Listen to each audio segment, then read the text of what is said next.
Ekitongole kino ekya International Transport Federation kigamba nti ensi zino ziyitiridde okulagajalira abakozi mu ngeri y'okulema okubawa embeera mwe bakolera ennungi ssaako n'ensasula yaabwe. Mu bbaluwa yawandiikiddwa abakulembeze b'abakozi mu mawanga gano balina ebbanga lya mwaka gumu gwokka okutereeza embeera eno.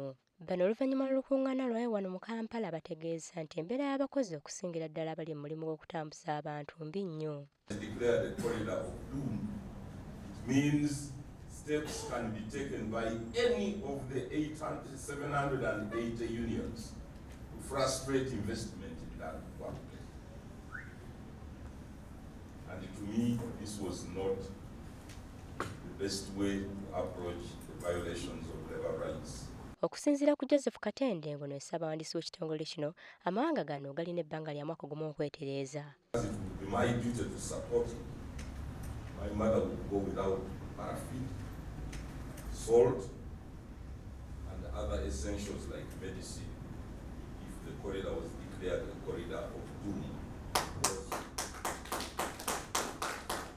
Because of the actions of agility.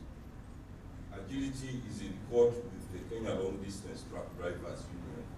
But that case highlighted the violations of labor rights in the Northern Corridor. I had to work around the clock to find appropriate intervention measures that would probably divert such a disaster befalling the corridor of East Africa. Wabula kino bwe kirema, ebiddirira bibeera bibi nnyo ddala anti ekitundu kino kigenda kuteekebwako envumbo ng'ekitundu ekisinga okutuntuza abakozi n'okuwa abantu baayo akadde akazibu nga bali ku mirimu. Kino kisobola okusengula bamusigansimbi gye bateeka ensimbi mu kitundu kino. Bino byonna biddiridde abakozi okwemulugunya ku ngeri gye bayisibwamu mu kitundu kino gye bagamba nti si nnungi.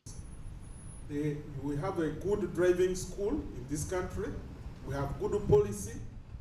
And everything on the road is being controlled by UNRA.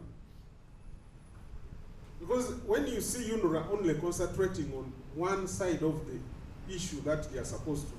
Wabula era abatambuza abantu si basanyufu ku ngeri poliisi gye yabayisaamu ku nguudo ssaako n'enguzi eyitiridde ku nguudo. Affecting the drivers along the corridor within Kampala, within East Africa.